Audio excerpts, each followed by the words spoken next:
흐르는 강물처럼 19장 1955년에서 1962년 가을이 오면 창문으로 들어오는 햇살의 각도가 달라진다. 아이올라의 농가에서도 그랬고 바오니아의 새집에서도 마찬가지였다. 바깥의 기온이 몇 도든 나뭇잎이 무슨 색이든 그건 중요하지 않다. 가을은 언제나 남향 창문 정면으로 곱게 비쳐 들어오는 빗살과 함께 찾아온다. 창문을 때리는 직사광이 아니어도 1955년 가을은 내가 알던 그 어떤 가을과도 달랐다. 잘 익어 수확을 기다리는 복숭아가 없었다. 온도계를 주의 깊게 살필 일도 없었다.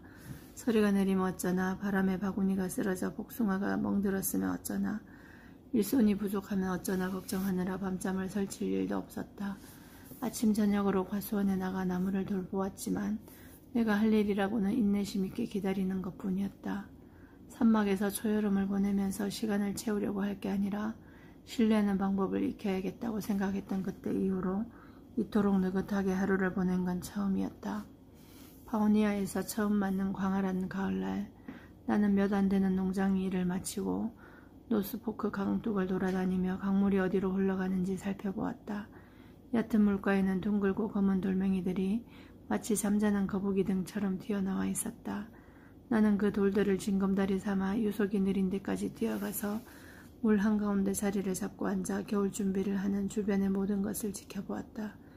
햇살을 가득 머금은 소용돌이, 그 속에 있는 하루살이를 잔뜩 먹은 무지개 송어, 기다란 줄기를 황금빛으로 둘러싸고 꽃피울 준비를 하는 통통한 갈색 부들, 온갖 영리한 방법으로 씨앗을 퍼뜨리는 야생화 천지의 들판, 그리고 이 모든 걸 내려다보면서 사냥하는 붉은 꼬리매와 푸른 날개의 황조롱이, 길고 완벽하게 V자 대형을 만들어 이동하는 캐나다 기러기들까지. 어떤 날은 강에서 일어나 트럭을 몰고 램본 메사로 올라갔다. 숲속에 가만히 앉아 얼룩덜룩한 햇빛을 받으며 캐캐묵은 이끼와 소나무 냄새를 맡았고 여기저기서 윙윙거리고 제잘거리며 수다 떠는 소리를 귀담아 들었다. 나는 하루하루 내가 선택한 삶을 만들어 나가고 있었고 그건 좋은 삶이었다. 내게 없는 것을 누구보다 잘 알고 있지만 동시에 내 앞에 놓인 것들에 감사했다.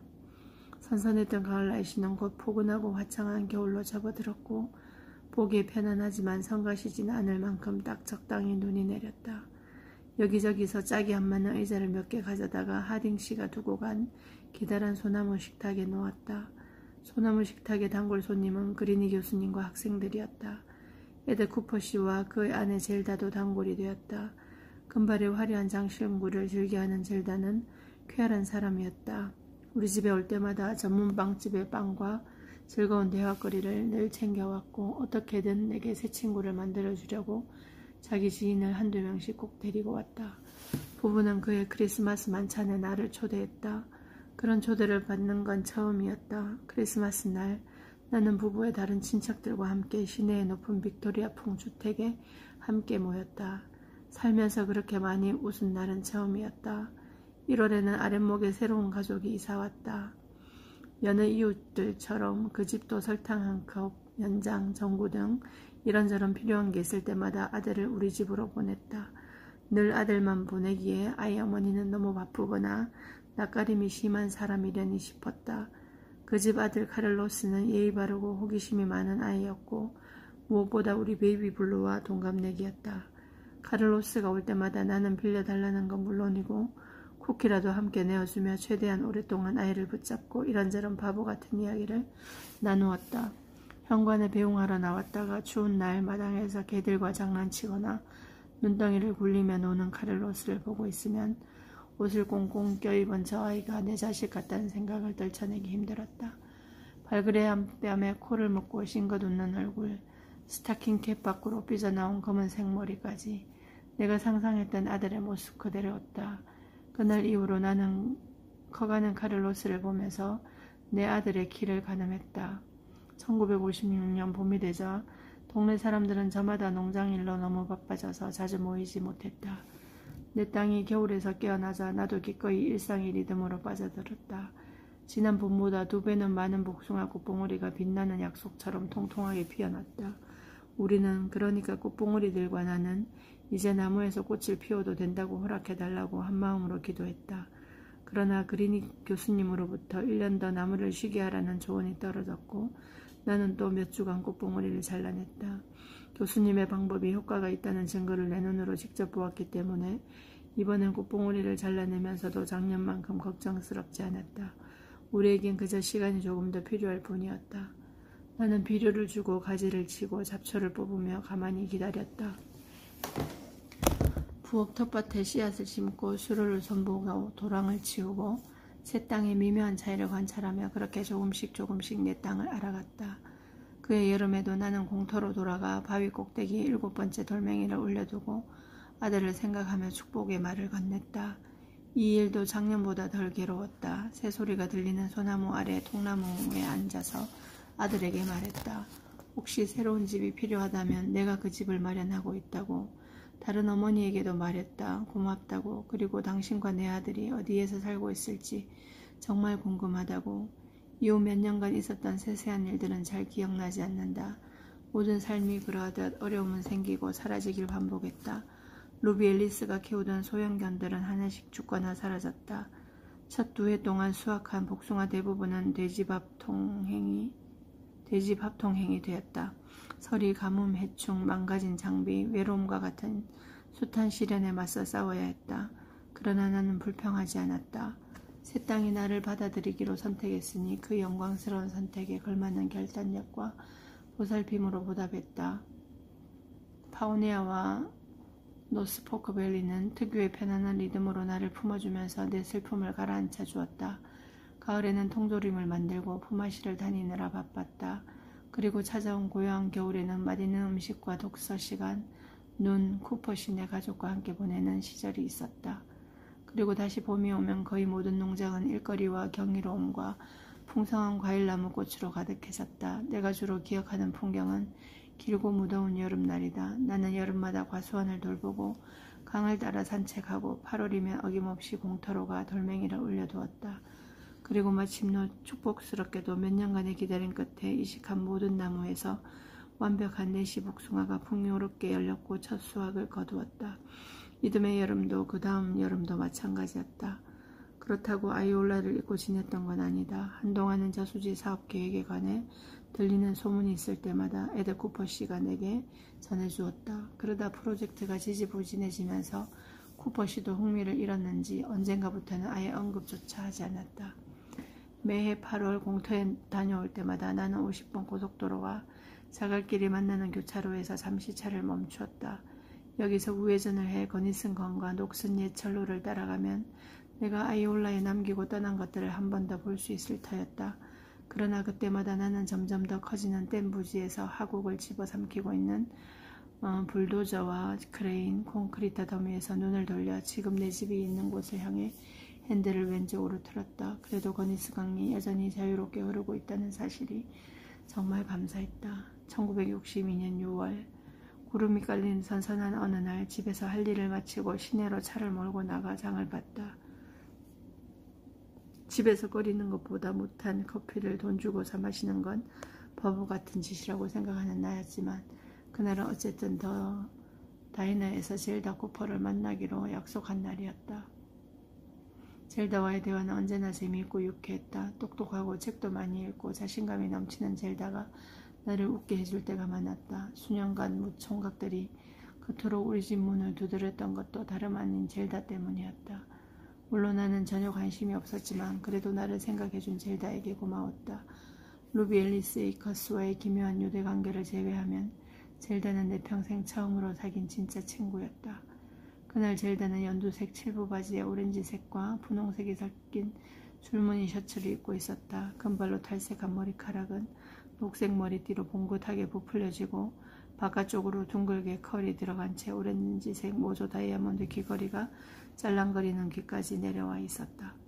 젤다의 외모를 보고 있으면 낡은 면 원피스에 따내린 칙칙한 갈색 머리를 하고 있는 나를 포함해 식당 안에 있는 사람들은 1960년대가 도래했다는 사실을 아직 모르는 것 같이 느껴졌다. 젤다 쿠퍼처럼 차려입은 내 모습이 어떨지 머릿속으로 그려보려고 한 적도 있었는데 상상 속에서도 불가능했다. 지금은 별 볼 일 없어 보이는 이 메인 스트리트도 파오네아에 처음 왔을 때는 지나치게 화려해 보였다고 언젠가 젤다에게 말한 적이 있었다. 그때 젤다는 고개를 뒤로 젖히고 숨 넘어갈 듯 낄낄거렸다. 웨이트리스가 커피와 슈트로이젤 케이크 2조각을 갖다 주었다. 젤다는 남 얘기에 열을 올리고 있었고 나는 가만히 듣는 중이었다. 젤다가 손가락을 펼쳐 펄럭거리며 매니큐어 색깔이 어떠냐고 물었다. 이 색깔 이름이 글쎄 수줍은 하늘색이래요. 젤다는 한껏 수줍은 척 연기를 하며 웃었다. 오, 딱 어울리는 이름이네요. 마치 농담을 주고받는 게 몸에 밴 사람인 양 나도 맞장구를 쳤고 젤다는 소녀처럼 깔깔거렸다. 여유가 넘치는 젤다와 함께 있으면 내가 사람보다 나무와 더 많은 시간을 보낸 사람이라는 게 평소보다 더 티가 났다.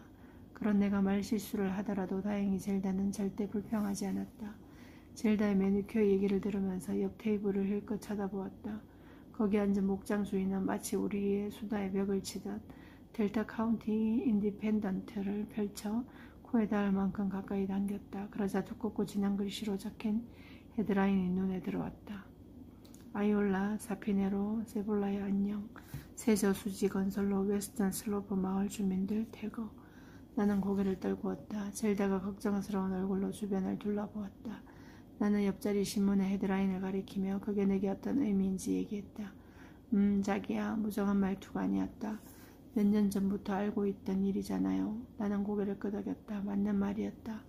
그러나 그때까지도 나는 마을들이 정말로 지도에서 그들의 땅에서 지워질 거라고, 마을 사람들이 강제로 퇴거당하고 그들의 집과 살림이 불에 타고 물에 잠길 거라고는 믿지 못했다. 나야 새로운 곳에 정착했지만 다른 사람들은 어떻게 되는 걸까? 세스의 안부마저 궁금해졌다. 어찌어찌해서 지금까지 농장에서 살고 있다면 돈도 회복력도 판단력도 없는 세스가 이제 어디로 갈 수 있을까? 나와 한 동네에서 살던 사람들이 자신의 전 재산을 트럭에 싣는 모습을, 거니슨 동쪽의 안전한 땅으로 소를 모는 모습을, 말과 닭과 돼지를 트레일러 안으로 들이는 모습을 상상해봤다. 틀림없이 수개월 전부터 진행되고 있었을 텐데 그간 근처를 지나갈 일이 없었던 것이다. 정말 가슴 아픈 일이건 말할 것도 없죠. 젤다가 커피를 한 모금 마시고 케이크를 한 입 베어물고는 덧붙였다. 처음 있는 일도 아니에요. 우투족을 봐요. 젤다의 말에 깜짝 놀랐다. 내가 아는 사람들은 우투족을 경멸하거나 무시했고 아예 안중에 두지 않고 사는 사람들이 대부분이었다. 젤다는 말을 이었다. 우리가 지금 여기 앉아있는 것도 사실 원주민들을 다 쫓아내고 우리 땅이라고 부르고 있으니 가능한 일 아니겠어요? 아무리 모른 척 아닌 척 한다고 해도 없던 일이 되는 건 아니잖아요. 윌은 자신이 어느 부족인지 말해준 적이 없었고 너무 소심하고 어두겠던 나 역시 물어본 적이 없었다. 젤다에게 나도 그렇게 생각한다고 대답하고 싶었다. 원주민들이 끔찍한 대우를 받고 있다고, 젤다가 헤아릴 수 없을 만큼 나도 그렇게 생각한다고. 물론 그게 똑같다는 건 아니에요. 그러니까 내 말은 정부에 이익이 되면 정부는 국민들이 고통받더라도 그냥 해버리니까 역사에서 아무것도 배우지 못하는 거죠. 젤다는 내가 잘 모르는 정치 얘기를 계속했다. 알아야 할 문제라는 건 알았지만 당시에는 솔직히 전혀 관심 없는 이야기였다. 케네디 대통령이 베트남에서 뭘 하려고 하는지 봐요. 젤다가 말을 이었다. 두고 봐요. 빌어먹을 난장판이 되는 건 시간 문제라니까요. 젤다의 말이 한 귀로 들어와 한 귀로 흘러나가고 있었다. 나는 다시 윌 생각에 빠져드는 중이었다. 윌은 어디에서 누구에게서 온 사람이었을까? 엘버커키에 있다는 그 학교에서는 무슨 일이 있었던 걸까? 그리고 학교에서 도망쳐 나오고도 어째서 집으로 돌아가지 않았던 걸까? 아들 생각도 났다. 그 무렵 나는 새로운 걱정거리로 마음이 괴로웠다. 이제 내 아들도 카를로스처럼 후리후리한 10대가 되었을 텐데 틀림없이 윌처럼 사랑스럽게 까무잡잡할 테니 어째서 자기만 식구들과 피부색이 다른지 의아해할 것이었다. 자기가 친자식이 맞는지 궁금해한 적은 없었을까? 혹시 그랬다면 자기가 주워온 아기라는 사실을 다른 어머니에게 들어서일까? 아니면 버려졌던 끔찍한 기억이 세포 깊은 곳에 박혀 있어서일까? 어느 쪽이든 아들이 받았을 상처가 그동안 내면에서 치유됐을지, 그러기엔 상처가 너무 깊은 건 아닐지 걱정되고 마음이 어수선했다. 웨이트리스가 다가와 우리 머그잔에 커피를 다시 채워주었다. 젤다는 말을 잠시 멈추고 고맙다고 인사한 뒤 다시 베트남 얘기를 시작했다. 그때 나는 베트남이 어디에 붙어있는 나라인지, 젤다가 왜 저렇게 걱정이 많은지 전혀 몰랐다. 전쟁 때문에 이 나라가 이 나라 가장을 죄에 잃고 나면 그제야 너나 할 것 없이 앞날을 걱정하겠죠. 젤다가 말을 이었다. 창가 자리에 앉은 늙은 농부 두 사람이 젤다를 흘겨보았다. 네가 뭔데 전쟁에 대해 짓거리냐는 듯한 눈초리였다. 혹시 젤다가 몸을 앞으로 숙이고 작은 소리로 물었다. 그때 이런 사람이 있어요? 젤다는 마치 전쟁이 단 한 번뿐이었다는 듯 그때라고 했다. 물론 젤다가 무슨 전쟁을 얘기하는지 나도 알고 있었다. 이모부요. 나는 전쟁으로 이모부를 잃은 것이나 다름없었기에 그렇게 대답했다. 그리고 이모부 동생도 이름 없는 전쟁으로 윌간의 아기를 잃었다는 사실은 입 밖에 내지 않았다. 저희 삼촌도 그때 돌아가셨어요. 젤다는 잠시 서글픈 표정을 짓더니 이내 모든 것 떨쳐내다 손을 펼쳐 휘저었다. 나도 참 여기까지만 얘기해야겠네요. 내가 또 정치 얘기를 했다는 걸 알면 에디가 불같이 화를 낼 거예요. 나 때문에 고객들을 잃는다나.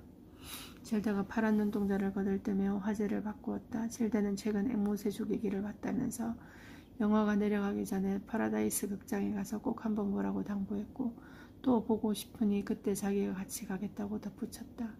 나는 그 책을 읽었다고 공연히 영화를 봐서 감상을 망치고 싶지 않다고 대답했다. 사실 날 슬프게 만드는 건 여전히 내 눈을 똑바로 찾아보고 있는 그 헤드라인. 강제 퇴거와 불공정과 전쟁에 관한 대화로 이미족하다고 말하고 싶었다. 카페를 나서는 길에 신문 더미에서 신문을 한 부 집어든 뒤 커피캔 안에 10센트짜리 동전 한 입을 떨어뜨렸다. 젤다는 습관처럼 포옹을 하는 사람이고 나는 전혀 그렇지 않았지만 그날 평소보다 더 길게 나를 안아주는 젤다의 작별 인사가 싫지 않았다. 그랜드 애비뉴에 주차해 놓았던 트럭에 들어가 앉아 인디펜던트에 실린 기사를 읽었다. 기사를 읽어보니 저수지 건립으로 인한 퇴거는 수개월이 아니라 이미 3년 전부터 시작된 일이었다. 그 사이 마지못해 하면서도 별다른 저항 없이 동네를 떠난 주민이 대부분이었지만 최종기한이 이번 주까지 남아있었던 사람들도 있었다고 한다. 타협을 거부하고 마을에 남은 주민이라고 소개된 매슈 던랩의 인터뷰가 실려 있었다. 그 사람이 뭐라고 했는지 굳이 내가 알아야 하나 싶은 생각이 들어 잠시 고개를 갸웃했다. 아니나 다를까 그의 말은 모순투성이었고 그야말로 역겨울 따름이었다. 인터뷰에 실린 내용은 이랬다. 여기는 미국입니다. 자유의 땅이죠. 우리에게는 권리가 있고 그 권리는 존중받아 마땅합니다. 그가 뒤이어 한 말을 읽으니 피가 거꾸로 솟았다. 법을 준수하는 모범 시민이 개처럼 쫓겨난다는 건 말이 안 됩니다. 옳지 않아요. 그날 저녁 과수원을 걷는 내내 우울하고 답답했다. 아직 어린 풋과일이 잘 익고 있는지 나무를 하나하나 만져보고 살펴보고 다니는데 옛날 생각이 났다. 아이올라에 살 때 아빠도 똑같은 작업을 했고 그럴 때면 나는 아빠를 가만히 쳐다보고 있었다. 이번에는 새 과수원 모퉁이에 윌과 아들이 나란히 서 있는 모습을 상상해 보았다. 세상이 이 모양이라 미안하다고 이들에게 나직이 속삭였다. 나중에 그 신문기사를 우려내 매슈 던랩의 짜증나는 인터뷰 내용을 빼고 어머니의 성경책 사이에 꽂아두었다. 아이올라가 곧 사라질 운명이라는 걸 혹시 가족들이 안다면 아이올라가 한때 존재했다는 증거를 나라도 남겨두길 바랄 것 같다는 생각이 들어서였다. 다음날 차를 몰고 2시간을 달렸다. 동네를 떠난 이후 처음으로 아이올라에 가는 길이었다. 아니 정확하게 말하자면 다리에서 날 멈춰 세운 부보안관의 제지를 받기 전까지 아이올라에 최대한 가깝게 차를 몰았다. 내 차를 멈춰 세운 부보안관은 트럭 창문에 기댄 채 선글라스도 벗지 않고서 내게 행선지가 어디냐고 물었다. 레이크시티요. 남쪽에 있는 마을들로 가려면 허가를 받아야 한다는 걸 알고 있었기에 나는 거짓말을 했다. 그러시군요. 아이올라에 진입하지만 마십시오. 순찰차는 마치 사고라도 난 것처럼 빨간불을 번쩍이며 갓길에 세워져 있었다. 아, 사람들이 쫓겨나고 있다던데요.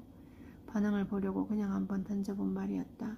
이전이죠. 그는 단조롭게 내 말을 바로잡았다. 발전을 위해서 비켜주는 거라고 보면 되겠습니다, 부인. 부보안관이 뒤로 물러나 내게 다리를 지나가도 좋다고 손짓했다. 우리가 원하는 발전의 종착지는 있는지, 얼마나 발전하면 만족할 수 있을지 의아했다. 버려진 복숭아 노점에서 차를 돌렸다. 판자와 잡초로 뒤덮인 노점은 한때 이곳에서 살아 숨쉬던 것들이 이제는 모두 죽고 없노라고 세상에 공표하는 것 같았다. 갓길에 차를 세웠다. 앞에 또 다른 순찰차가 하얀 나무 펜스를 지키고 있었다. 나는 라일 아저씨가 있기를 바라는 마음으로 앞을 힐끗 쳐다보았다. 라일 아저씨라면 틀림없이 나를 그냥 통과시켜 줄 것이다. 그러나 순찰차 앞에는 젊고 통통한 경관이 단단하게 팔짱을 끼고 서서 나를 무단 침입자 보듯 매섭게 노려보고 있었다. 그 너머로는 오로지 정적만 감돌고 있었다. 경관의 등 너머로 펼쳐진 도로를 마지막으로 한 번 더 오랫동안 바라보았다. 저 멀리 골짜기 주변에 크고 작은 점들이 찍혀 있었다. 익숙한 건물들의 지붕, 깃발이 내려간 학교 깃대, 텅 빈 헛간과 축사, 타이어가 빠진 채로 벌어진 트럭들이었다. 한순간에 내 운명을 바꿔놓은 노스로라 사거리도 흐릿하게 남아 보였다. 다시 한번 우리 노점을 바라보았다. 개업과 수십 년 된 단골 손님들, 그리고 폐업 이후 길에 버려진 채 황폐해지다가 결국 소멸을 앞둔 지금까지 외따로 서 있는 낡은 노점 구조물이 한때 이 골짜기에 살았던 우리 가족의 역사를, 그리고 이제 끝나버린 그곳의 이야기를 대변하고 있었다. 나는 트럭을 돌려 차를 몰았다. 돌아가는 길에 보니 다리 위에 있는 경관이 여전히 순찰차에 몸을 기대고 서서 날 보는 둥 마는 둥 하고 있었다. 나는 다리를 건넌 뒤 차를 세우고 밖으로 나와 거니슨강을 내려다보았다. 초여름 빗물로 불어난 하얀 강물이 힘차게 흐르고 있었다. 강물은 자신의 운명을 조금도 의심하지 않는 듯 매우 아름다웠다. 곧 저수지가 될 거니스강을 내려다보면서 나는 댐이 건설되고 거니슨강 하류에 수문이 개방되어도 지금 흐르는 강물의 일부는 변함없이 아래로 흘러갈 거라고 확신했다. 아무리 느리더라도, 아무리 험난하더라도, 아무리 적은 양이더라도 강물은 어떻게든 물길을 찾아내 꾸준히 흐를 것이다. 그러면 노스포크 강을 따라 새로운 삶을 꾸린 나는 그 반대편에서 흐르는 강물을 다시 만날 수 있을 것이다. 서쪽으로 갈수록 백미러에 비치는 아이올라, 그리고 아이올라와 관련된 모든 것이 작아지면서 나와 점점 더 멀어져 갔다. 고속도로를 달리던 내 낡은 트럭은 빅블루 크리크 출구로 빠져나간 뒤 툴툴거리며 자갈길을 올라갔다. 아직 공터에 가는 날은 아니었지만 새소리가 들리는 익숙한 휴식처가 필요했다. 공터에 가보니 나무 밑이나 모퉁이처럼 그늘진 곳 군데군데 아직 녹지 않는 눈이 그대로 쌓여 있었지만 통나무가 놓인 양지 바른 곳은 깨끗하게 말라 있었다. 나는 언제나처럼 그 자리에 그때 그 여자가 앉아 있었던 그 통나무 그루터기에 앉았다. 거기 앉을 때면 항상 그 여자, 내 아들의 다른 어머니 생각이 났다. 나는 그녀에게 고맙다고 소리내 인사했다. 이제는 어떤 의식처럼 올 때마다 그녀에게 인사를 건네고 있었다. 물론 의미 없는 짓이라는 걸 알았지만 이렇게 인사를 건네면 미약하게나마 우리가 연결되는 느낌이 들었다. 그때 내게 그 복숭어가 필요했다는 걸 그녀가 감지했던 것처럼 어쩌면 지금 내가 이 공터에서 그녀 생각을 하고 있다는 걸, 그녀의 손을 붙잡고 두 눈을 바라보며 정말로 고맙다는 한마디를 전하고 싶어 한다는 걸 느낄지도 모를 일이었다. 공터에 가서 아들에게 말을 건네는 일은 시간이 흐를수록 점점 더 힘들어졌다. 예전에는 통나무 그루터기에 앉아서 아들에게 사랑한다고, 언젠가 다시 만나게 되면 아들의 고사리 손을 꼭 붙잡고서 아버지가 얼마나 멋진 사람이었는지, 나는 어떻게 태어났는지 이야기를 들려주겠다고 얘기했다. 새집에 아들을 초대해 외가 친척들이 어떤 나무를 심고 갖고 왔는지 하나 일러주는 상상도 해보았다. 그러나 1962년 6월, 이제는 내 자식이라는 말 한마디로 아이를 데려올 수 없으리라는 걸, 아들이 더 이상 부모의 비극에 깃든 한 조각의 달콤한 이야기를 순진하게 믿을 줄 어린 나이가 아니라는 걸 깨달았다.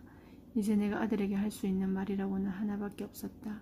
천마디 말로도 설명할 수 없을 때에도 할 수 있는 유일한, 그러나 쓸모없는 한마디, 미안해. 공터에 대고 힘없이 말했다. 아이올라에 들어갈 수 없게 된 그날, 마치 고아가 된 것처럼 묘한 공허함이 밀려왔다. 족제비와 다람쥐가 지나간 듯 자그마한 발자국들이 나무 아래 쌓인 눈밭을 아기자기하게 장식하고 있었다. 숲을 깊숙이 들여다보면서 어디까지 들어갈 수 있을지 한번 시험해볼까 싶은 생각이 들었다.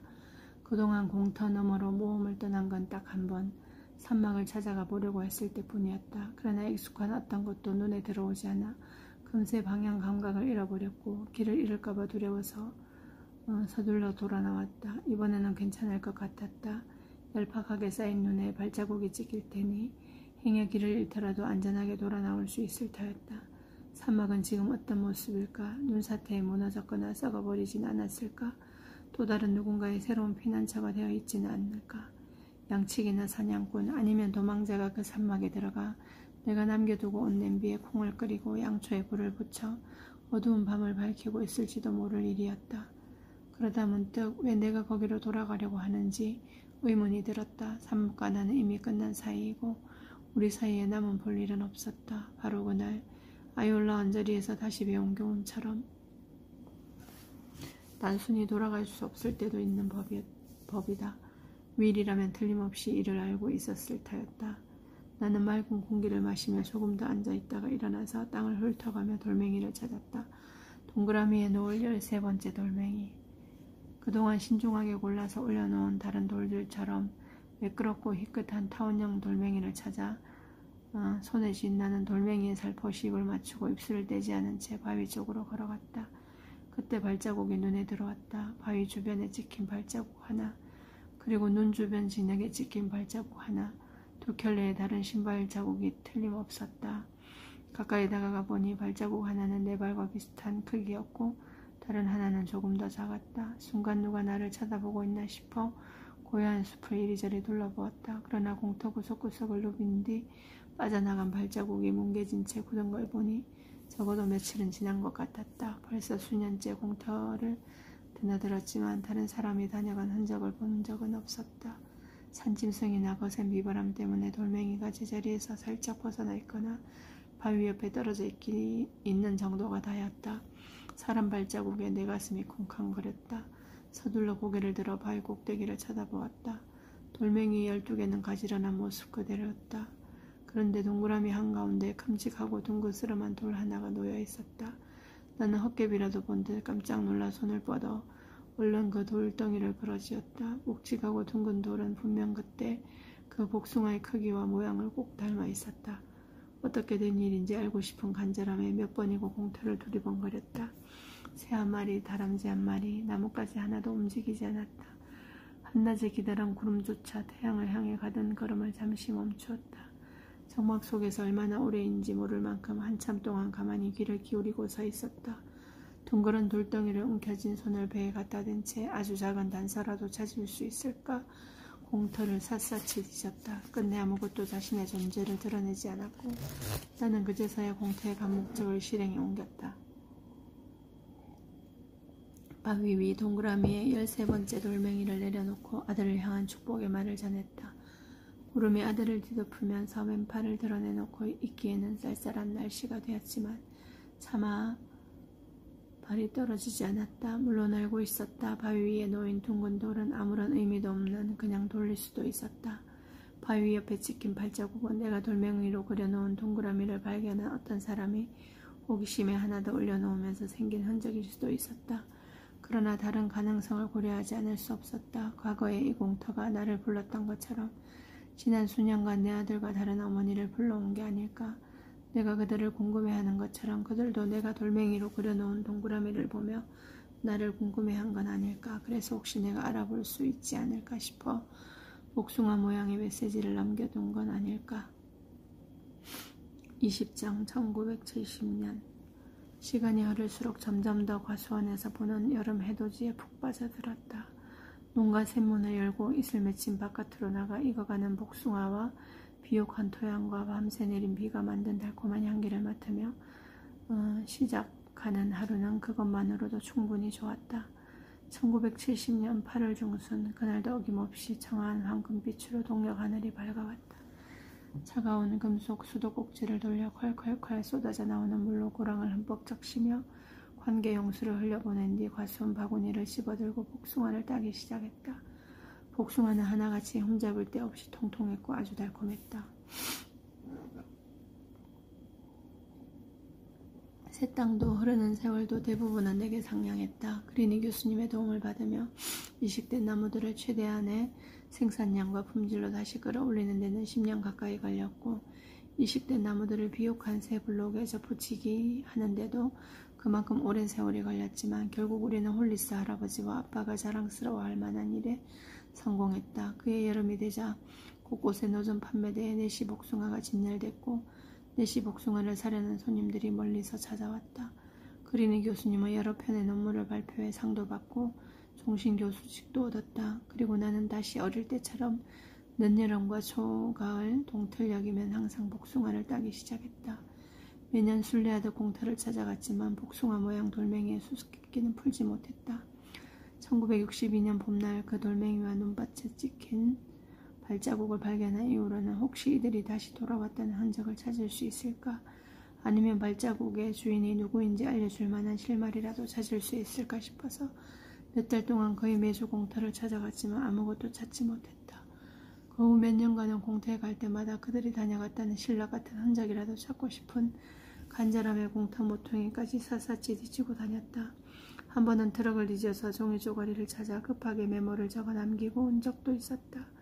그러나 내가 남긴 쪽지는 너무 짧았고 내용도 모호했다.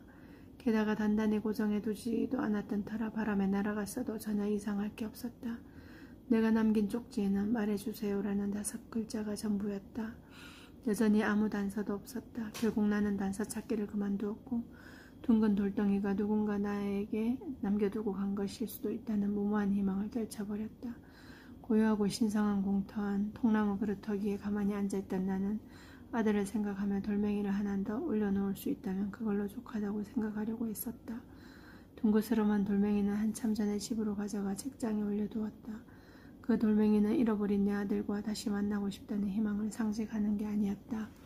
그 돌의 역할은 가질 수 없는 것을 너무 간절히 바라면 어리석은 소망과 바보 같은 상상력에 놀아날 수 있다는 걸 명심하라고 내게 경고하는 것이었다. 우리 집 일꾼들은 대부분 동네 남자들과 그들의 아들들이었고 개중에는 우리 과수원을 찾아오는 임시 노동자들도 있었다. 수확철마다 고용한 일꾼들과 나는 복숭아가 가장 잘 익었을 때 수확해서 한 곳도 빠짐없이 꼼꼼히 배달했다. 1970년 8월 아침 일꾼들이 도착했을 때 나는 집을 나서서 닭장으로 향했다. 모이를 뿌려준 뒤 반점이 찍힌 베이지색 달걀을 바구니에 주워 담는 내내 뿔닭들이 내 발치에서 종종거리며 꾀꾀 꿇어댔다. 아침 식사 때 젤다가 오기로 되어 있었다. 텃밭에서 거둔 마늘과 시금치, 뿔닭알로 만든 스크램블드 에그, 내가 만든 복숭아 라즈베리 머핀, 시나무 가루를 솔솔 뿌린 신선한 복숭아 몇 조각. 젤다가 미리 주문한 메뉴였고 나는 기꺼이 해주마고 했다. 내가 아는 동네 사람들 중에 에드 쿠퍼와 젤다 쿠퍼만큼 자급자족을 모르는 사람도 없었다. 젤다는 늘 자기 부부는 땅을 일구기 위해서가 아니라 사고팔기 위해 태어난 사람들이라고 말하고 다녔다. 우스갯소리로 하는 말이 아니었다. 쿠퍼신의 가족은 대대로 손에 흙을 묻히고 산 적이 없었다. 그런 우리가 대체 어떻게 친해졌는지 불가사의할 정도였다. 그러나 수년의 세월이 흐르면서 나는 두 사람 모두를 사랑하게 되었고 젤다는 내 인생에서 빼놓을 수 없는 큰 축복이 되었다. 우리가 자주 만난다는 건 아니었다. 나는 농장일로 바쁘기도 했고 시간이 날 때면 숲이며 강둑이며 발길 닿는 대로 혼자 돌아다니며 산책하는 걸 좋아했다. 애들을 도와 부동산 업무를 함께하는 젤다는 한가할 땐 호치키스에 사는 가족들과 시간을 보내고 일주일에 한 번씩은 그랜드 정크션으로 쇼핑을 갔다. 또 손에서 책을 놓지 않는 다독거라 나와 만날 때마다 내가 알아두면 좋을 만한 이야기거리를 가지고 왔다. 주로 리더스 다이제스트나 타임을 한 부씩 들고 와서 헤드라인을 손가락 끝으로 가리키며 기사의 내용을 요약해 들려주었고 노스포크밸리 너머에는 불안한 세상이 휘몰아치고 있다는 걸 내게 일깨워주기도 했다. 그날 아침 기다란 소나무 식탁에 앉아 아침을 먹는 동안에도 젤다는 쉴 새 없이 제잘거렸다. 젤다는 시민권에 관한 기사, 지구의 날이라고 불리는 행사를 위해 행진하는 히피들에 관한 기사, 젤다가 늘 빌어먹을 베트남이라고 부르는 최근의 재앙에 대한 기사들을 내게 보여주었다. 젤다를 통해 세상을 배우는 건 무척 즐거웠다. 다만 내가 관심 없는 이야기도 있었는데 그건 젤다가 아주 좋아하는 남자 이야기였다. 그 귀여운 양봉가가 전화하던가요? 젤다가 물었다. 창문을 통해 들어오는 늦은 아침 햇살이 그녀의 금빛 단발에 후광을 비추었지만 나와 양봉가가 잘 되기를 희망하는 젤다의 실루엣은 썩 천사 같지 않았다. 후 젤다 나는 한숨을 쉬었다. 매번 이런 얘기를 해야겠어요? 남자에 관심 없는 나를 바꾸겠다는 게 젤다의 오랜 사명이었다. 그럼요, 물론이죠. 젤다는 고집스럽게 고개를 끄덕이며 바구니에서 따뜻한 머핀을 하나 꺼냈다. 그래서 전화했어요. 나는 데이트 생각이 없어요. 내가 대답했다. 누가 데이트하래요? 젤다가 윙크를 하고는 머핀을 한 입 베어 기뻐하며 연기하듯 받아쳤다. 오 빅토리아, 우리 부이 아가씨, 그럼요, 그럼요. 결혼에는 전혀 관심이 없으시죠. 잘 알겠다고요. 그래도 누군가 가끔은 꿀같은 달콤함이 조금은 필요하잖아요. 젤다는 깔깔 웃었고 나는 눈을 거들떴다. 아니 도대체 어떤 사람을 기다리기에 이럴까. 워런 비티 같은 남자가 백마탄 왕자님처럼 짠 하고 나타나길 기다리시나. 그럴 리가요. 나는 억지 웃음을 지으며 고개를 가로저었다. 그럼 도대체 뭐 때문에요? 젤다는 끔찍한 패배를 당한 사람을 연기하듯이 땅이 꺼져라 한숨을 쉬며 어깨를 구부정하게 말았다. 그러더니 젤다의 커다란 눈이 농담할 때의 눈빛에서 진지한 눈빛으로 변했다. 젤다의 눈은 제발 그 이유를 설명해달라고 간청했다. 그러나 나는 그럴 수 없었다. 물론 젤다에게 윌슨문 이야기를 터놓고 싶었던 적이 한두 번이 아니었다. 그런 거 없어요. 그러나 나는 속내를 터놓을 기회를 또다시 피해버렸다. 여러 번 얘기했잖아요. 기다리는 거 없어요. 기다리는 사람도 없고요. 양봉가의 꿀은 말할 것도 없고요. 내가 입꼬리를 올려 씩 웃었다. 평소 같으면 금방 따라 웃었을 젤다가 외설스러운 말이라면 평소보다 2배는 더 빨리 웃는 젤다가 이번에는 눈 하나 깜빡이지 않았다. 그리고는 접시에 포크를 내려놓더니 날 향해 몸을 기울였다. 부이 도대체 뭐예요? 나한테 말해봐요. 젤다가 아이에게 말하듯 나를 달랬다. 어째서 남자를 안 만나는 건지 얘기 좀 해달라고요. 겨우 17살이었던 시절의 비극적인 첫사랑 때문에 2번 다시 누군가를 사랑할 수 없게 되었다고. 어떻게 설명할까? 자, 이제 속 시원하게 터놓고 한번 얘기해봅시다. 젤다는 한 번 더 재촉했다. 그러나 내 머릿속에는 내가 윌과 아들을 어떻게 잡으려는지에 대한 이야기밖에 떠오르지 않았다. 앞으로 혼자 산다면 2번 다시 그들 또는 다른 누구도 배신하지 않을 수 있었다. 나는 내가 사랑할 줄 아는 것들, 그러니까 땅과 나무와 복숭아만 신경 쓰며 살고 있었다. 어떤 나쁜 새끼가 몹쓸짓이라도 했어요? 그런 거예요? 젤다가 잘 손질된 눈썹을 찡그리며 물었다. 아니요. 내가 재빨리 대답했다. 그런 건 아니고 그게 정말이지 모든 걸 털어놓고 싶었다. 그러나 내 비밀이 담긴 상자는 너무나 깊숙한 곳에 묻혀 아주 단단한 자물쇠로 잠겨 있었다. 그 무거운 빗장을 어떻게 열고 어디서부터 비밀을 털어놔야 할지 가늠조차 되지 않았다. 젤다가 날 경멸하게 될까봐 두려운 건 아니었다. 그런데 도무지 입이 떨어지지 않았다. 내 과거는 나 자신에게조차 설명하기 어려웠다. 아름다운 한 소년이 나 때문에 죽었다는 것, 내 아들은 자신이 어디에서 온 누구인지 그 뿌리도 모른 채 이 세상 어딘가에서 살고 있다는 것 외에는 내가 안다고 할 만한 사실도 없었다. 그게 뭐요? 젤다가 기대에 찬 눈으로 내 말을 기다렸다.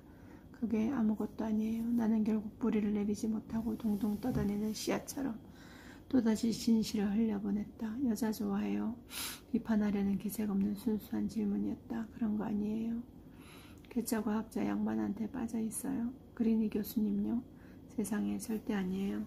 그리니 교수님은 지난 몇 년간 귀한 조언자의 역할을 해주었고 우리 집에 올 때마다 내가 늘 반기는 손님이었다. 그러나 교수님이 내게 사생활을 공유한 적도 내가 교수님에게 관심을 가진 적도 결코 없었다. 우리는 만날 때마다 뿌리와 토양, 균류에 대해서만 대화를 나누었고 꼼꼼하고 신중하게 복숭아를 맛볼 뿐이었다.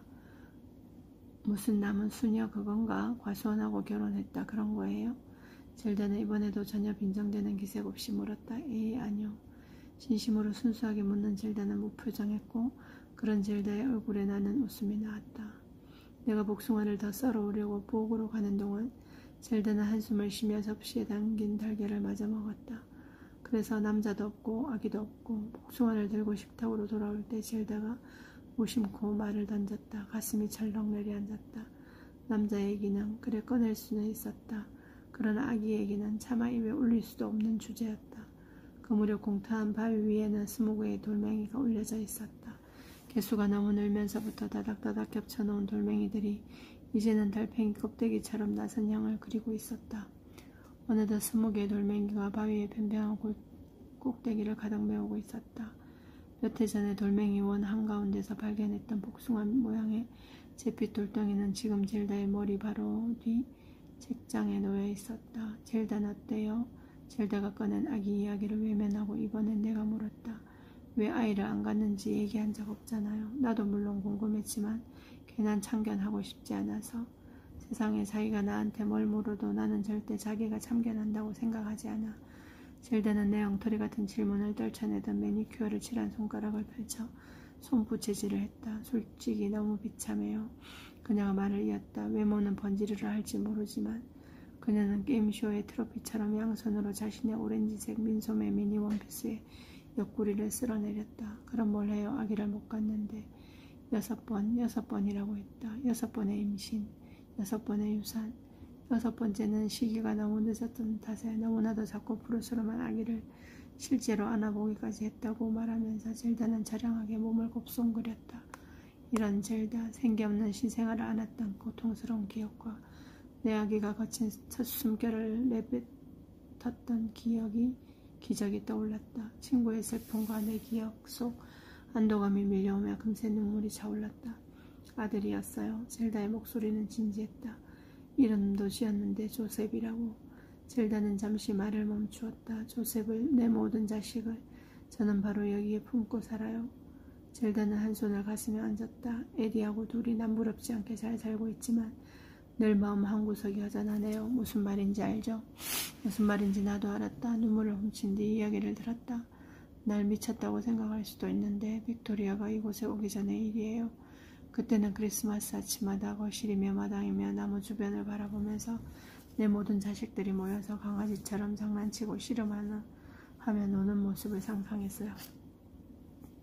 젤다의 입가에 잠시 옅은 미소가 번지는가 싶더니 그녀는 그 장면을 떨쳐내려는 듯 얼굴 앞에서 손바닥을 휘저었다. 내가 미쳤나봐. 나도 그랬다. 과수원에 있을 때면 윌과 아들이 보였다. 과수원 모퉁에서 환히 웃고 있을 때도 있었고 내 옆에 나란히 서서 나와 함께 일할 때도 있었다. 젤다가 미쳤다면 나 역시 미친 거였다. 내가 무슨 생각까지 하는지 말해줄까요? 우리 조셉이 살아있다면 빌어먹을 베트남으로 징집들 딱 그 나이거든요. 골짜기에서 바로 잡혀가는 상상이 되는 거야. 조셉이 살아있었으면 나는 틀림없이 그를 캐나다로 보냈을 거예요. 내가 감옥을 가고 지옥을 가는 한이 있더라도 절대 전쟁터에는 안 보냈을 거야. 젤다는 생각에 잠겨 창밖을 쳐다보았다. 어쩌면 미루나무 사이에 서 있는 조셉을 보고 있을지도 몰랐다. 오, 기회만 주어졌다면 정말 사나운 어미곰이 되었을 텐데.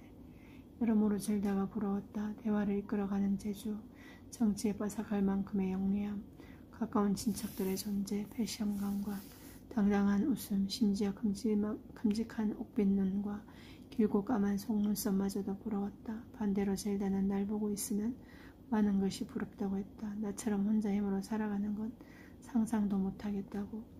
내가 혼자서 숲을 산책하는 것만 봐도 부럽다고 했다. 또 과수원, 텃밭, 부엌에서 발휘하는 내 전문 지식을 자기는 발끝만큼도 따라갈 수 없다고 했다. 우정이란 게 무엇인지 잘은 모르지만 욕심내지 않고 서로의 장점을 바라본다는 면에서 나는 우리가 좋은 친구 사이라고 생각했다.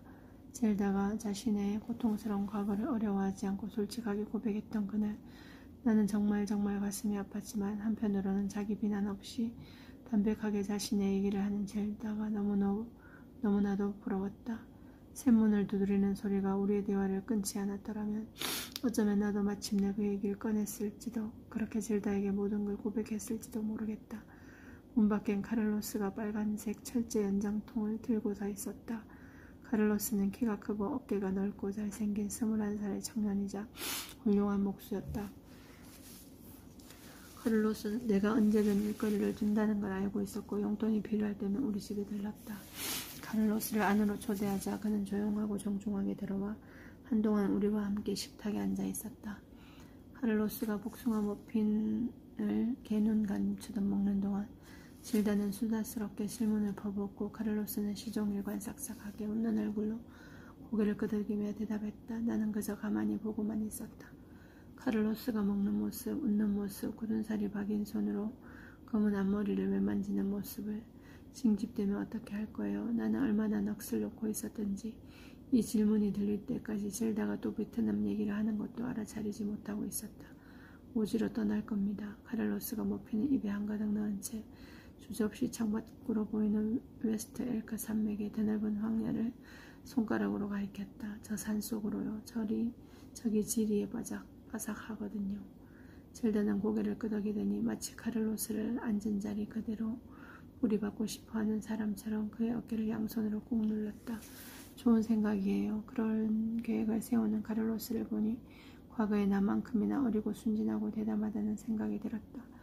내가 카를로스를 데리고 건으로 가서 보강이 필요한 축 처진 지지대를 보여주자 그는 허리를 구부려 연장통을 열고는 곧장 일을 시작했다. 카를로스가 일을 시작하는 걸 보고도 나는 발길이 떨어지지 않았다. 헛간문에 서서 꽤 오랫동안 카를로스를 쳐다보았다. 저기 내가 마침내 입을 열자 카를로스가 고개를 들었다. 혹시 떠나게 되면 가기 전에 꼭 우리 집에 들러요. 복숭아 병조림이라도 좀 챙겨줄게요. 내가 이상한 말을 한다고 생각했겠지만 카를로스는 그런 걸 티내지 못할 만큼 예의 바른 청년이었다. 네, 노력해보겠습니다.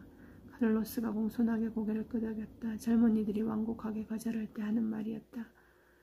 헛간에서 나와 등 뒤에서 미닫이 문을 닫자. 헛간에서 나와 등 뒤에서 미닫이 문을 닫자. 마음이 쓰라렸다. 나는 다시 문을 열었다. 카를로스. 또 카를로스를 부르고 말았다. 카를로스는 온화하고 어두운 눈을 들고서 날 바라보았다. 그러니까 무슨 말이냐면 내가 저 산맥까지 차로 데려다 줄게요. 필요하면 말이에요. 나도 저 산맥을 아주 잘 알거든. 그는 씩 웃으며 고맙다고 인사했다. 헛간을 빠져나오자 끔찍한 공허함이 차올랐다. 농가로 돌아와 보니 젤다가 아침 먹은 그릇들을 설거지하고 있었다. 젤다는 에드의 계약을 도우러 빨리 가봐야 한다고 돌라댔다. 사실인 것 같지 않았다. 내게서 도망가고 싶어서 거짓말하는 것 같았다. 사과를 해야 할 것 같았다. 그러나 내가 젤다에게 한 거짓말, 나 자신에게 한 거짓말은 나의 침묵 그 자체였다. 주워 담을 말 자체가 존재하지 않았다. 미안해요. 어쨌든 나는 젤다에게 사과했다. 뭐가요? 젤다는 내게 정직해질 기회를 한 번 더 주고 있었다. 뭘 어떻게 대답해야 할지 확신이 서지 않았다. 아기 얘기를 꺼내게 해서 나는 멍청한 선택을 하고 말았다. 젤다는 안타까워하면서도 도무지 믿을 수 없다는 듯한 표정을 지었다. 내가 아기 얘기를 하고 싶어 하지 않을 이유가 뭐가 있겠어요. 내 자식들인데. 빅토리아가 물어봐서 할 수 없이 대답한 것도 아니에요. 나는 늘 얘기하고 싶었어. 자기가 관심 없을까봐 얘기를 안 했지. 묘목 얘기도 아니고. 젤다는 농담을 하려고 했지만 입가의 미소는 너무 희미했고 그 말 속엔 뼈가 있었다. 나한테 숨기는 게 무엇이든 말하든 말든 그건 자기가 알아서 할 일이에요. 그렇지만 두 가지만 얘기할게요. 하나, 빅토리아가 강한 사람이라는 걸 나도 잘 알아요. 나무도 구하고 농장도 운영하고 열심히 일하고 걷고 뭐든 혼자서 척척 잘 해낸다는 것. 그래도 슬픔을 혼자 짊어지고 사는 건 강인한 게 아니에요. 빅토리아, 그건 누가 봐도 벌이야. 과거에 무슨 일을 겪었던 자신을 비난하는 것만큼은 멈췄으면 해요. 어른에게 혼나는 어린아이가 된 것 같았다. 나는 이제 그만 젤다가 갔으면 했다. 그리고 아까 이 식탁에 앉아서 보니까 카를로스라는 청년을 바라보는 자기 눈빛이 그렇게 슬플 수가 없었어. 무슨 사연인지 몰라도 준비가 되면 나한테 털어놔요. 언제든 들어줄게요. 나는 젤다에게 눈을 보여주지 않으려고 서둘러 고개를 돌렸다. 젤다는 내 볼에 입을 맞추며 아침밥 잘 먹었다고 인사한 뒤 집을 나서다 말고 잠시 멈춰 한마디 덧붙였다. 앞으로 남자들이랑 엮으려고 하지 않을게요. 약속해요. 젤다의 자동차가 진입로를 나서는 소리를 들은 뒤 나는 복숭아를 따라 과수원으로 갔다.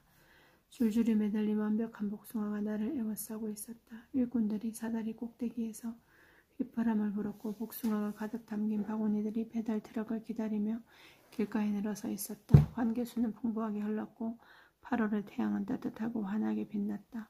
복숭아 농사와 사업은 시계 태엽처럼 서로 맞물려 잘 돌아가고 있었다.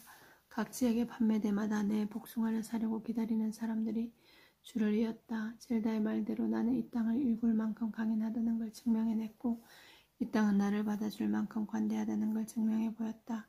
그러나 내 속마음은 우리 복숭아의 잎마다 뿌리마다 씨앗마다 슬픔이 묻어있다는 걸 잘 알고 있었다. 당연했다. 윌과 내 아들은 과수원 모퉁이에서 날 보며 웃고 있지도 내 옆에 서서 나와 함께 일하고 있지도 않았다. 아무리 자주 상상한다 한들 그 사실이 바뀌지는 않았다. 올해는 아직 공터에 가지 않았다. 이런저런 일로 너무 바빴다고 나 자신에게 핑계를 댔지만 솔직히 말하면 지난 여름 바위 위에 동그라미에 20번째 돌멩이를 올려놓았을 때 이게 마지막이라는 느낌이 가슴을 멍근히 짓눌렀다. 나는 공터를 둘러보면서 이제 이 동그라미가 완성됐으니 내 아이가 성인이 되었으니 여기도 나와 끝인 걸까 하는 생각을 했다. 그런데 젤다와 카를로스가 다녀간 뒤 마음이 잔뜩 어지러웠던 그날 아침 왠지 한 번 더 돌아와 보라고 공터가 나를 잡아당기는 것 같았다. 차고에는 새로 산 파란색 포드 픽업 트럭이 아빠의 낡은 트럭 옆에 세워져 있었다. 녹슨 유물 같은 아빠의 트럭은 언제 멈추어도 이상할 게 없는 상태였지만 그래도 나는 낡은 차에 올라탔다. 오늘로 공터와 마지막이라면 이 낡은 트럭에 어울릴 것 같았다. 빅블루 야생지로 향하는 길 대부분은 이제 거의 알아보기도 힘들 정도로 달라져 있었다.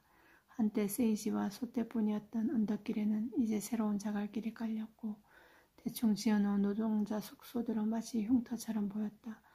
쓰임없이 세워진 여러 대의 굴착기와 불도저는 상처 입고 잠들어 있는 황룡 같았다.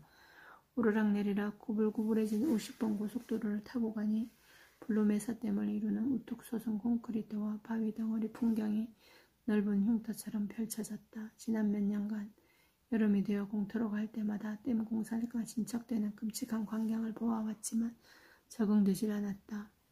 익숙해지기는커녕 마주할 때마다 늘 충격을 받았다. 이게 끝이 아니다. 반대편이 어떤 모습일지 알고 있기 때문에 마음을 더 단단히 먹어야 했다. 한때는 세볼라, 사페네로, 아이올라가 있었던 댐 너머에는 이제 거대하고 푸른 저수지가 있을 터였다. 거니슨 강을 메운 저수지는 뚝 넘어 1km 남짓 안에 모든 걸 집어삼키고 한껏 부풀어 올라 있을 터였다. 소풍 나온 가족들과 어부들이 저수지 남쪽 해안 모래밭에 마치 점처럼 찍혀 있었다. 모르는 사람이 언뜻 보면 자연으로 착각할 만했다. 몰랐던 호수를 발견했다고 생각할 수도 있을 것이다. 이곳의 역사를 모르는 사람이라면 저 호수가 인공호수이며 물속 밑바닥에는 사라진 마을이 존재한다는 걸 모른다면 나라도 그렇게 생각할 것 같았다. 저수지 모퉁이 끼고 차를 오는 내내 나는 최대한 저수지를 쳐다보지 않으려고 애썼다. 공터로 이어지는 익숙한 비포장 도로에 접어들자 그제야 마음이 놓였다. 낡은 트럭이 툴툴거리며 긴 언덕을 올라 숲을 지났다. 나는 마침내 차를 세우고 주차한 뒤 고마운 마음을 담아 계기판을 쓰다듬었다. 운전석에 앉아 공터를 내다보는데 열린 창문 사이로 따뜻하고 달콤한 바람이 불어들어왔다. 거센 오후의 햇살과 늙은 폰데로사 소나무가 만들어낸 들쭉날쭉한 그림자가 이유 없이 삭막하고 불쾌했다. 내 아기의 운명을 뒤집어 놓았던 여름 눈송이를 본 날처럼 내 땅을 사겠다고 찾아온 공무원에게 문을 열어준 날처럼 이번에도 때가 됐다는 걸 한눈에 알아차렸다. 이제는 이곳을 떠날 때였다. 이런 심경의 변화를 느끼고 있는데 낯선 사물이 눈에 들어왔다. 나는 아들을 생각하며 돌멩이를 올려둔 바위, 처음에는 복숭아를, 나중에는 복숭아 모양 돌멩이를 발견했던 바로 그 바위에 놓인 납작한 돌멩이 하나가 비닐봉지를 누르고 있었다. 마치 살아있는 새를 잡아놓기라도 한 것처럼 비닐 자락이 솔솔 부는 바람을 맞아서 펄럭거리고 있었다. 마음을 가다듬으며 천천히 트럭에서 내렸다. 바위에 가까이 다가보니 비닐봉지 안에 두툼한 연하늘색 종이 뭉치가 들어있었다. 마음이 봄철 겨울처럼 출렁거렸다. 앞으로 뻗는 손이 덜덜 떨렸다. 지금처럼 출렁거리는 마음으로 손을 뻗던 날이 떠올랐다. 처음으로 루비 앨리스의 분홍색 현관문을 두드렸던 날이었다. 그때 나는 미리 그 문을 열어줄 거라고 믿었고 정말로 그랬다. 이번에도 나는 이 비닐봉지를 열면 앞으로의 모든 게 달라질 거라는 사실을 알았다. 나는 봉지를 집어들었다. 봉지 위에 쌓여있던 먼지와 꽃가루가 바람에 흩날렸다. 봉지를 촘촘히 뒤덮고 있던 티끌이 하루 만에 쌓인 것인지 1년 동안 쌓인 것인지 알 길은 없었다.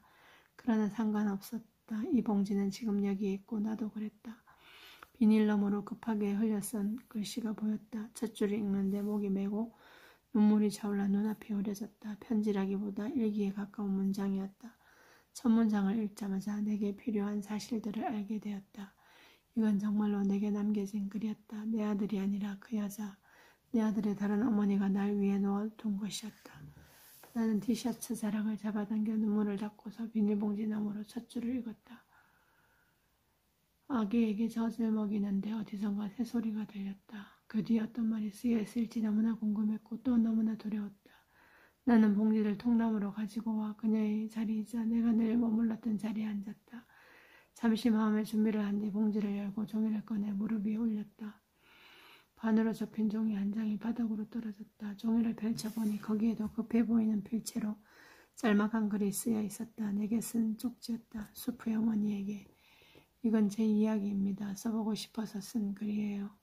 처음에는 나 자신을 위해서, 내게 일어난 모든 일을 스스로 이해하고 기억하기 위해서 쓴 글이었습니다. 그러나 이 이야기에는 언제나 당신이라는 구멍이 존재했어요. 사실은 당신을 위해 쓴 글이라는 걸 비로소 깨달았습니다. 당신이 알았어야 할 모든 이야기를 이제야 전합니다. 쪽지 맨 아래에는 테이트라는 그녀의 이름과 함께 전화번호 주소가 적혀 있었다. 주소지를 보니 저 남쪽의 두령구였다. 처음 몇 장을 읽었을 때는 마치 수정구슬을 통해 1949년 8월의 그날을 들여다보고 있는 것 같았다. 빨간 돗자리, 소풍, 날카롭게 우러대는 어치, 남자와 담배 연기, 여자의 품에 안겨 보동되는 갓난아기. 그녀가 아기를 발견했던 날의 장면은 내가 상상했던 거의 그대로였다. 새들의 울음소리를 뚫고 내 아들의 울음소리가 점점 커졌고 통나무 그루터기에 앉아있던 여자가 자동차로 달려가 내 아기를 발견했다. 내 아들을 보자마자 본능적으로 품에 안고 젖부터 먹였다는 문장을 읽으면서 나는 눈물을 훔쳤다. 그리고 내 아이의 이름을 알게 되었을 때 나는 한 번 더 눈물을 흘렸다. 루카스. 숲에 대고 나직이 이름을 불러보았다. 그러고는 그 종이 뭉치를 가슴에 꼭 끌어안았다. 다시 첫 페이지로 돌아갔다. 떨리는 손을 진정시키고 마음을 가라앉히려고 심호흡을 했다. 그런 다음 글을 처음부터 읽기 시작했다.